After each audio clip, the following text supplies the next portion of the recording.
Shalamaku satela ku salamarako shatela barakataya. Shalabradu selemande kasutaya.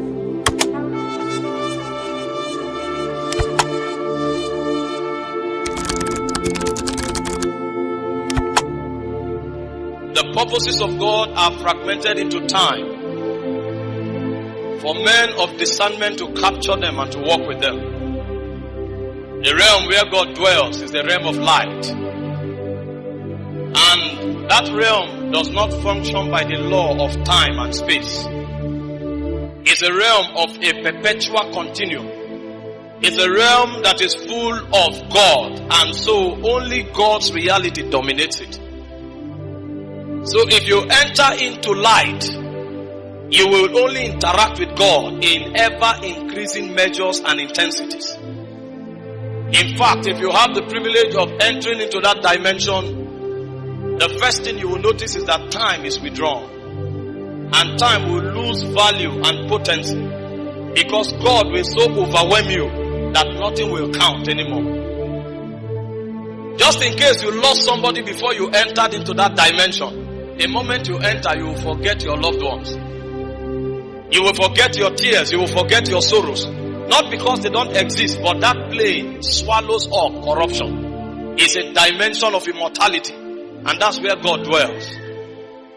But it happens to be that we dwell in time. We don't dwell in that realm. So light and life is fragmented into seasons, into moments. And these moments are strategic. Only men of discernment can capture them. And until men capture them, they can never rule in the affairs of mortals. Because the one who captures that light, the one who captures that molecule of God that is released into time, is the one that rules. That's why everybody you see changing his word today had an encounter with God once upon a time. That time was when the person's life was redefined. I read the story of Mommy. When she lost her husband, and things looked as if gloominess was the only order of the day. And she said she looked upon the pamphlet of Kenneth Hagin. And when she read that pamphlet, light hit her spirit. Instantly, the circumstances lost their potency. It lost the power to determine the affairs of her life. When a man interacts with life, something changes. You can be a dog, you can be a hoodlum, it doesn't matter. That's why when God brings the story of salvation, it doesn't bother where you are. You can be a harlot, it doesn't matter.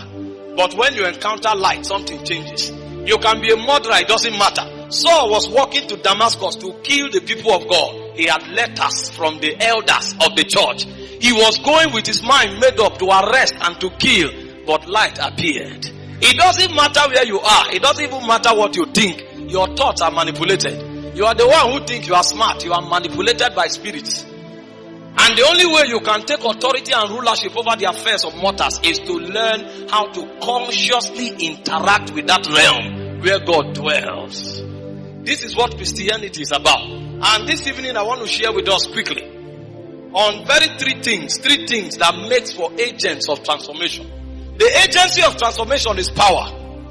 Make no mistakes about it. The agency of transformation is power. And there are different dimensions of power. There is spiritual power, there is financial power, there is economic power, there is media power, there is educational power. And we'll talk about the agencies of transformation tomorrow. But like Mommy earlier identified, if you are not transformed, you cannot bring transformation. So the power that is given to you will be abused. That's what we are seeing in Nigeria today. So until a man becomes an agent of transformation, if you give him what makes for transformation, he will abuse it. He will use it to marginalize others, and he cannot bring change.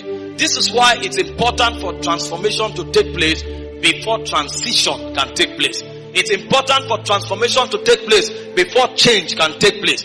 Change is not the same as transformation. Change are the earthly or natural shifts that you see. Transformation is within. And only a transformed man can truly bring change. I want to show us this evening the things that make for transformation. Because if you are not transformed, you cannot be an agent of change. If you are not transformed, you cannot be an agent of transformation. This has nothing to do with the activities around your life. You can be preaching, but you can be a devil.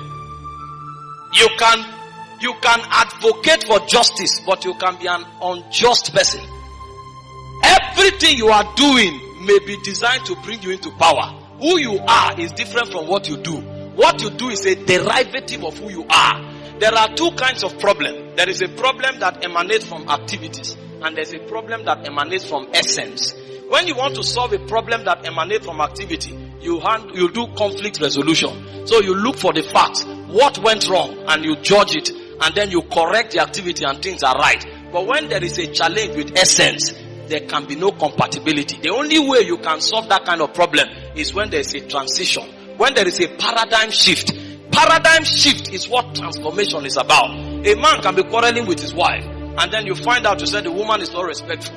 You find out, you say the man is not caring. That's activity based. And if you teach the woman how to be respectful, teach the man how to care, the problem will be solved. But if there is an issue of state, of essence, even if you solve the crisis on ground, there will still be problem, because two can only work together except they be agreed. So we can't be agents of transformation except we ourselves are transformed. The Bible calls it the spirit of your mind. The spirit of your mind is different from your mind. You know, this is a time of change. So when we went out yesterday for the prayer walk, and some hoodlums joined us.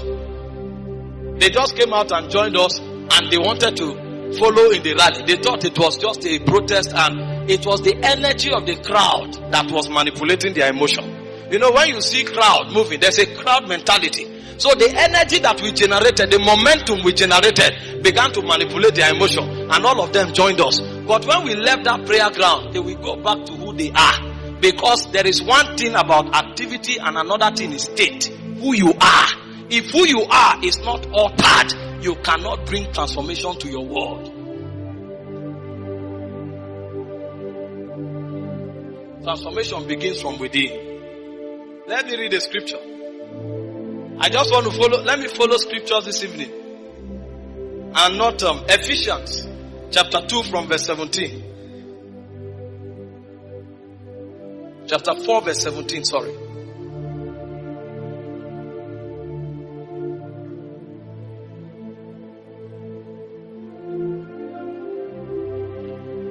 This I said therefore, and testify in the Lord, that ye henceforth walk not as other Gentiles walk, in the vanity of their minds. Now, their conversation, their manner of life was not the problem. The problem was the vanity of their minds. Their mind is corrupt. So, by all means, everything they do will follow that sequence. So, if you want to help them, begin with their mind. If there is no transformation within, anything you give them becomes a weapon of mass destruction. If you give them power, which is the agency of transformation, they will use it to destroy people.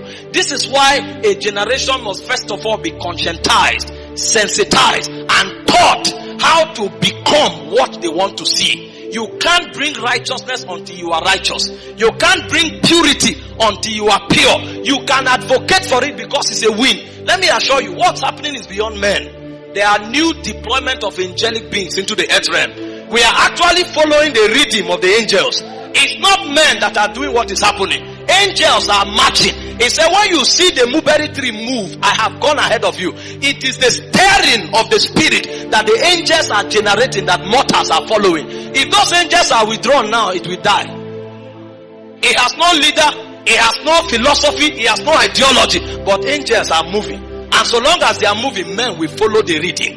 But if by all means men are not transformed, when the angels depart and power is secured, we will go back to the same route. And if you visit after 10 years, after 20 years, we will be like what was, except we are transformed. So the change begins from us. It's a migration in the mind. He said the Gentiles, they move according to the vanity of their minds. And in verse 18, he said, having their understanding darkened. Darkened. The solution is not just to receive power. Who is receiving power? Who is receiving power? That is the solution. It's not just to seize the power and hand it over to who? The person receiving the power must have become a testimony of that which he advocates for. And it begins from the mind. What is the state of the man? What is the state of the one advocating for the change? You know, when the lockdown began, prophetic words came that God was preparing us because there was about to be a shift. But many did not understand that it would be so fast, so they relaxed. Now the shift has come, but very few are prepared. We need to quickly go back to the drawing board because there must be a paradigm shift. There must be a paradigm shift, because if a generation is not transformed, if you give them power, it will become chaos. It will become chaos. This is why transformation must happen within first.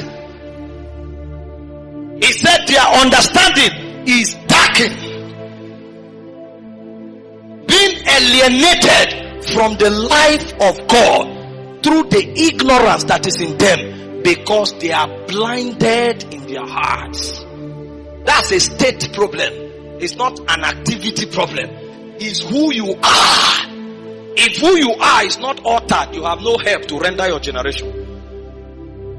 If who you are is not altered, you have no contribution for your generation, because everything you are will flow from that stream. So while we yet receive power, something must happen on our inside quickly. And the beautiful thing is that it doesn't take God eternity to do that which is eternal. He will do a quick walk and he will cut it short in righteousness. A quick walk, he will cut it short in righteousness. He said, who being past feelings had given themselves over unto lasciviousness, to walk all uncleanness and greediness, but ye have not so learned Christ. Now, because these guys are darkened in their mind, he said they have become creatures of emotions. So whatever the rhymes, the rhythms, the movements of their emotion is, that's what they do. He said, but you, the difference is that you have learned Christ. Because if you have learned Christ, you will not be like that. That's why I say you have not so learned Christ. If you learn Christ, the first thing that happens to you is that there's a paradigm shift. Something is altered in your state. Your essence is changed. And when your essence is changed, you will become a hope. When your essence is changed, you become a solution of your world. Because the problem is not who has power. The problem is when you take it from that person, who do you hand it over to? The person you are handing it over to, who is he? What is he made of? What stuff is he made of? And I'm persuaded that our youths are ready. Because there are many who are transformed. There are many who are transformed. But there are many more that should still join the ranks. That's why this conference is important. There are many who are ready, but many more should join the ranks. Many more should be ready to receive the baton. Because if it doesn't happen, our number will be few. And when you take territories, you require quorum. He said 120 of them gathered in the upper room. You needed 120. 120 in the spirit is the age of stature. He said, and Abraham became 120, and he gave gifts to the sons of Keturah, but Isaac he gave the promise. At 120, you have the stature to wield the authority of Zion. There is a quorum when we deal with matters of legislations and territories. This is why we must recruit as many as we can. Many are ready, but many more needs to join. But the way to recruit them is not by increasing our number alone. It's by changing the spirit of our minds. What is the spirit of the mind? Let me explain something to you. You know, like Mama said, if you go out of this country and you are a Nigerian, the spirit of the mind is that you are a suspect. If you like, carry a big cross. If you like, they should see you giving to the poor. Your activity is of none effect, no matter how righteous it looks, because the world already considers you a suspect before you are judged. They consider you a victim before you are tried.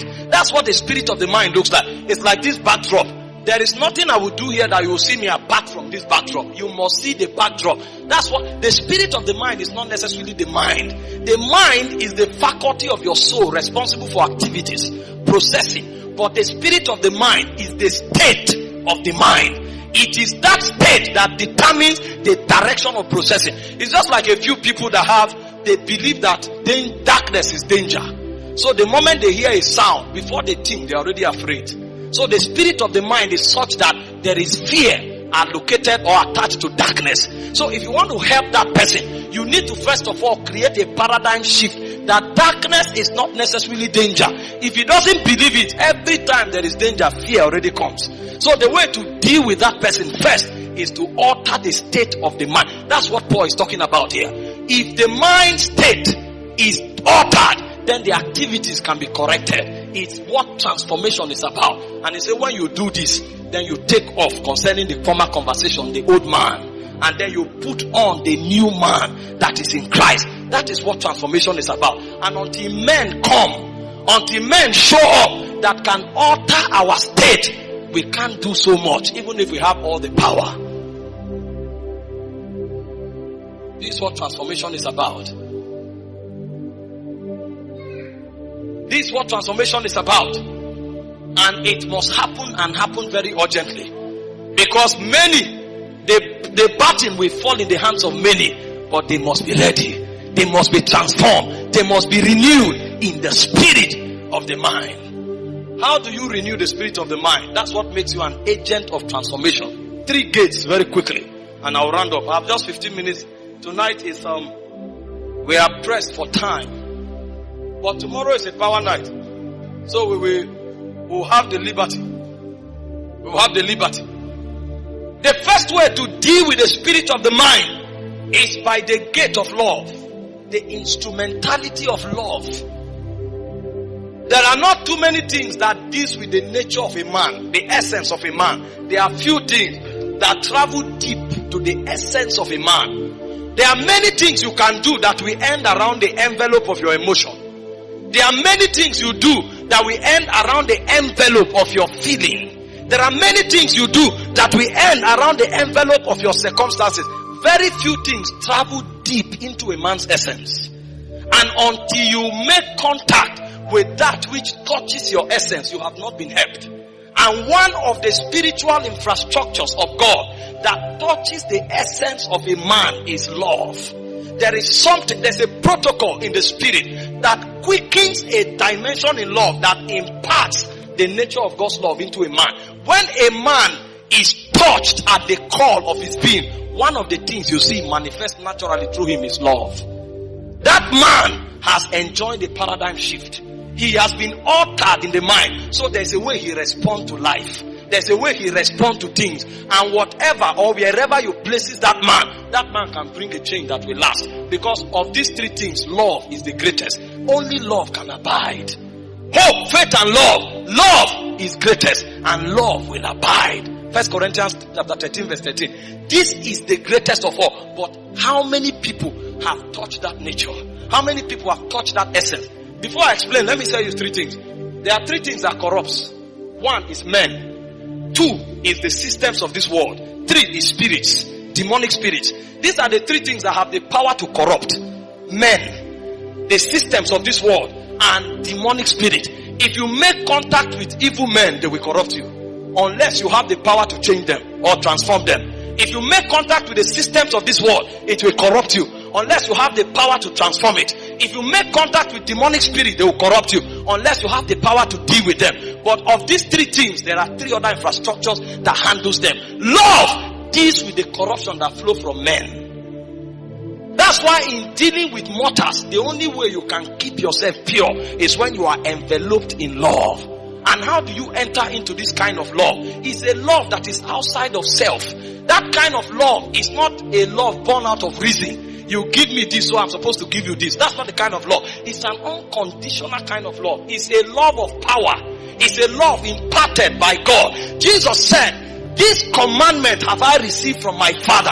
I have the power to lay down my life and to take it up again. It's a love that exists outside the boundary of self. And until a man contacts God, he can't know that kind of love. That's why in 2 Corinthians 5:14, he said the love of Christ constrains us. For we don't judge that if one died for all, then they that live should no longer live unto themselves, but for him that died for them. This is the first way to alter the nature of a man. It brings that man to a point where he knows it is wrong for him to live for himself. Reason for that man becomes life for God and life for others. And until a man reaches that level, he can't bring transformation. Because everything he does for you, there is gain in it. That's United Nations type of love. So they intervene because there is gain. They intervene because there is something to receive. It's not God's kind of love. That's the world system. But when you enter this economy of love, it becomes unconditional. And until a man reaches that depth in God, he can't bring transformation.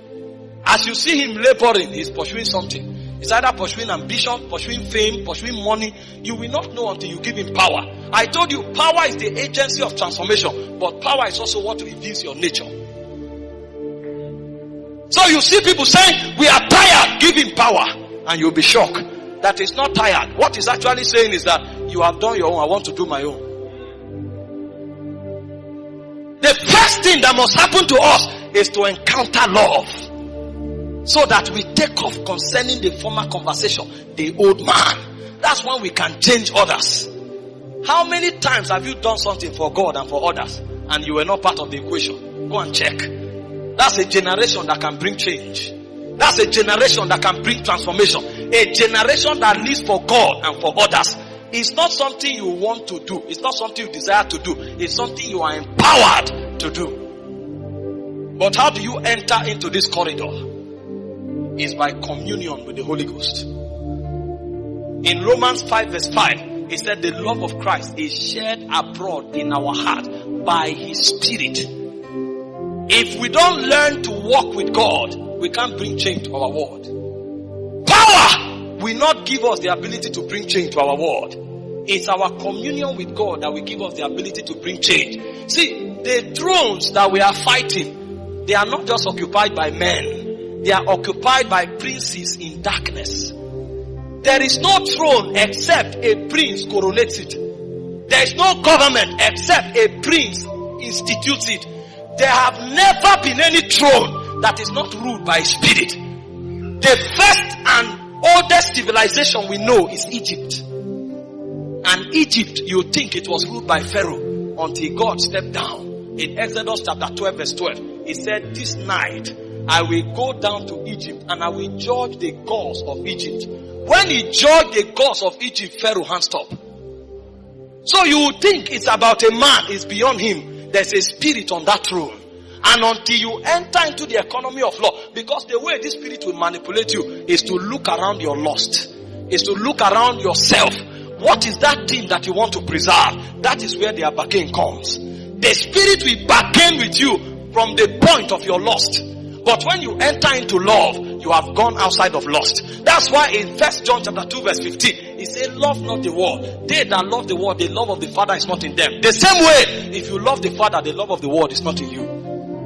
So when the Spirit comes to negotiate with you, there is no ground. There's no even ground. He said, the prince of this world cometh to me and findeth nothing. That was why Jesus brought change. If there was any ground of possible negotiation, Jesus would have betrayed the generation. But there was no ground. That is because He functioned by love. It's a love that exists outside of self.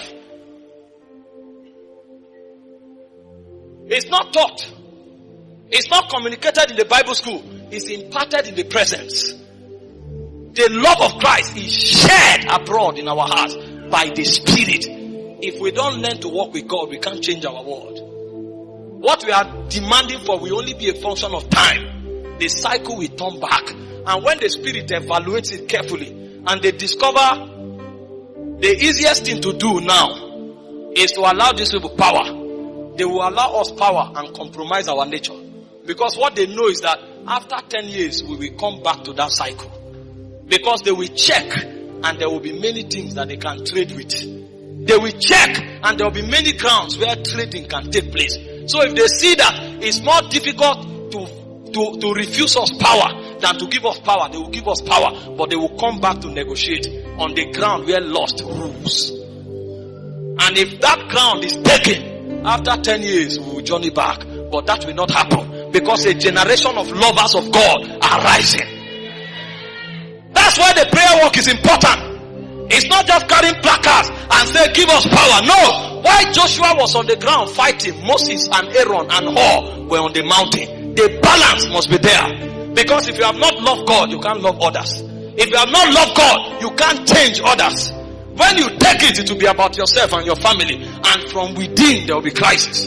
Have you seen people that advocate for power, and while they receive power, from among their camp they begin to fight? Because love had not entered. And this truth we must teach in the house of God, because it is our duty to teach our generation the ways of God. The government of this world is on our shoulders, so we must teach the world how it is done. It is time to take power. It is time for the new Nigeria to be born. But lovers of God are the only ones who can carry that burden.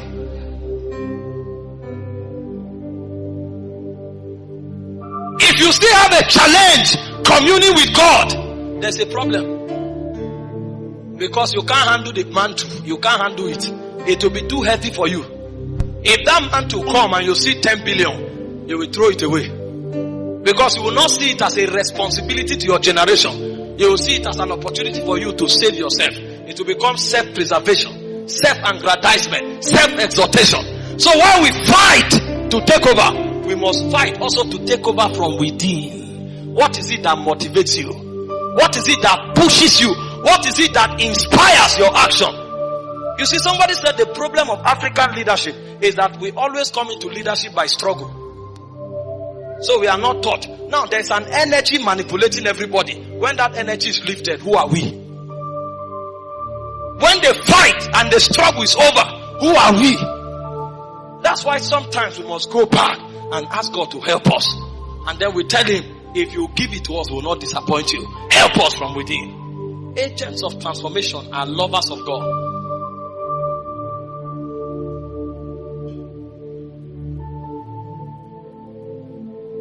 The devil knows what is happening in the spirit now. They are checking the balances and finding their best option. If we don't give these people power, what will happen after 5 years? Okay, if we allow them to take this power, what will happen after 10 years? They are checking the one that suits them more.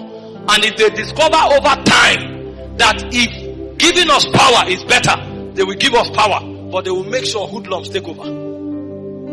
Have you not seen our government? And that's why I need to teach us about power tomorrow. So you know we need apostles in government now. The time when every apostle is on the altar is over. We need more apostles on the government than on the altar. The apostles on the altar are trainers. The apostles in the government are the ones doing the work. We need more prophets in the government. We need more prophets in the economic front. Men that can sit down and see the stock market and say, do this, do this, do this. Not because they read it, they saw it in the spirit. That time has come. But we must become agents of love. Because those are the balances that the spirits consider in the realm. The power is not with the men, it's with the spirits. You know, our president will think he has power. He thinks he holds power. He's a joker, he's a puppet. He's a puppet. It's the spirit of corruption that is ruling him. And if the spirit of corruption weighs the balances and discover he has more advantage with the youth, he will sway. But what will happen is when we love God, when we fall into genuine love with God, when the spirit of corruption comes, we will reject him. We will collect the power, but we will reject him. And then we will change our world. Because Nigeria is the Lord's.